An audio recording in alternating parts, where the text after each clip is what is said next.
అర్థం కాదు.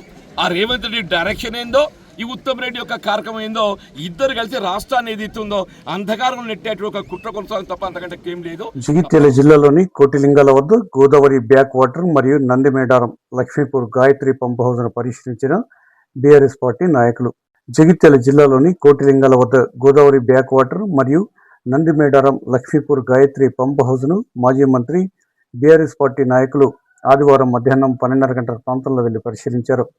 వీరిలో మాజీ మంత్రి బీఆర్ఎస్ రాష్ట్ర ప్రధాన కార్యదర్శి జీవన్ రెడ్డితో పాటుగా మాజీ ఎంపీ వినోద్ కుమార్, మాజీ మంత్రి ఎమ్మెల్సీ ఎల్ రమణ, మాజీ మంత్రి కోపుల ఈశ్వర్, ఎమ్మెల్యే గంగుల కమలాకర్, మాజీ ఎమ్మెల్యే రవిశంకర్, మాజీ జడ్పీ చైర్పర్సన్ శ్రీమతి దావ వసంత సురేష్, కరీంనగర్ జిల్లా బీఆర్ఎస్ పార్టీ అధ్యక్షులు జీవి రామకృష్ణారావు, డీసీఎంఎస్ మాజీ అధ్యక్షులు డాక్టర్ ఎల్లల శ్రీకాంత్ రెడ్డి మరియు పార్టీ నాయకులు ఓరుగంటి రమణారావు, వివిధ హోదాలో ఉన్న నాయకులు పాల్గొన్నారు. ఆయా చోట్ల నీటి నిల్వలను, నీటి పారుదలను పరిశీలించిన అనంతరం వారు మీడియాతో మాట్లాడారు.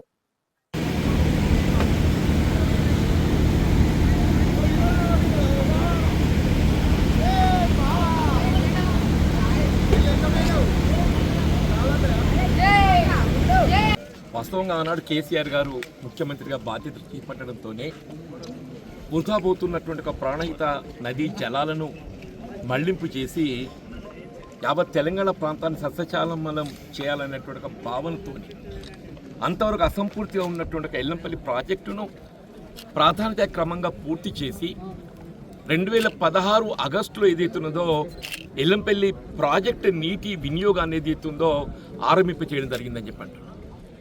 ఏ తుమ్మడిహెట్టి వద్ద పొందలేనటువంటి ఒక ప్రాణహిత నదీ జలాలు దిగువ మేడిగడ్డ వద్ద ఏదైతుందో 100 మీటర్ల లెవెల్తోని పైకి ఎత్తిపోసే విధంగా మేడిగడ్డ నుండి అన్నారమే కానీ, అన్నారం నుండి సుందిల్ల కానీ, సుందిల్ల నుండి మళ్ళీ ఎల్లంపల్లికి తరలించి ఎల్లంపల్లి నుండి మనకు నంది మేడారం వరకు, నంది మేడారం నుండి Gayatri pump house, Gayatri pump house నుండి మిడుమ అనేది ఈ విధంగా ఎగువ మనకు నీటిని తరలింపచేసే విధంగా కేసీఆర్ గారు వాస్తవంగా వారి దూరదృష్టితోని ఇవ్వాలంటే కూడా చెప్పంటూ నేను ఇలా ప్రాణహిత నదీ జలాల వినియోగానికి సంబంధించి గత ప్రభుత్వం కేసీఆర్ గారి యొక్క ఆలోచన మినహా ఇలా రేవంత్ రెడ్డి ప్రభుత్వం ఏదైతుందో బాధ్యత చేపట్టి 30 మాసాలు గడుస్తుందా?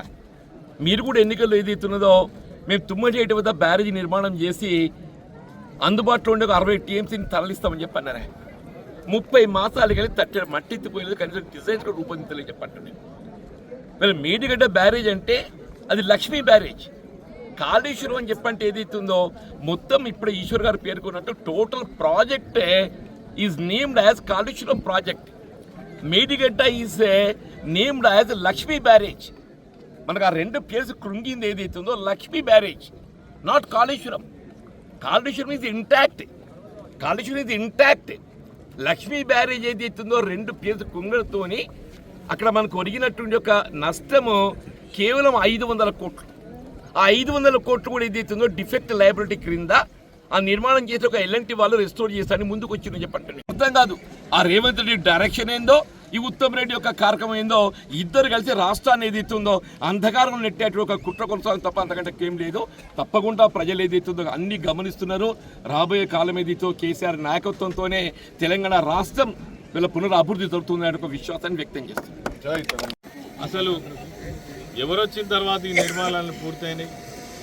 ఇగో ఇక్కడి నుంచి మరి ఆ మేడిగడ్డ వరకు చూస్తే 94,000 కోట్లలో ఖర్చు చేసిందంతా కూడా ఒక 10% మాత్రమే. ఈ 3 బ్యారేజీలు కావచ్చు, లేదంటే ఇక్కడ నిర్మాణాలు చేపట్టినవి కావచ్చు. మిగిలినదంతా కూడా 94,000 కోట్లలో 10% మాత్రం. ఇక్కడ నుంచి మొత్తం కొండపోచమ్మ సాగర్ వరకు మరి దాదాపుగా 94,000 కోట్ల రూపాయలతోటి నిర్మాణం చేసినటువంటి అనేక రిజర్వాయర్లు కావచ్చు, పంప్ హౌజులు కావచ్చు, గ్రావిటీ కెనాల్స్ కావచ్చు, అదేవిధంగా మరి వీటన్నిటి సమాహారంతో ఈరోజు కాళేశ్వరం ప్రాజెక్టు యొక్క నిర్మాణం జరిగింది. లక్ష్మణ్ కుమార్ గారిని మేము సూటిగా ఒక ప్రశ్న అడుగుతున్నాం. ఈ నిర్మాణాలే కనుక పూర్తి కాకపోతే మరి ఎల్లంపల్లి నుంచి నీళ్ళు ఎట్లా పోతాయో చెప్పాలి. ఆకాశం నుంచి పోతాయా, లేకపోతే ఏమన్నా మాయమంత్రం చేస్తారా? ఎట్లా పోతాయి నీళ్ళు? ఇది పూర్తి చేయకపోతే ఈ మాత్రం జ్ఞానం లేకుండా మాట్లాడుతున్నారు మీరు. అంటే ఇలా నీళ్ళు వచ్చినాయి, బతికిపోయిన రైతులు. నీళ్లు రాకముందే అన్నారం బ్యారేజ్ దగ్గర మన కన్నెపల్లి పంప్ హౌస్ నుంచి నీళ్ళు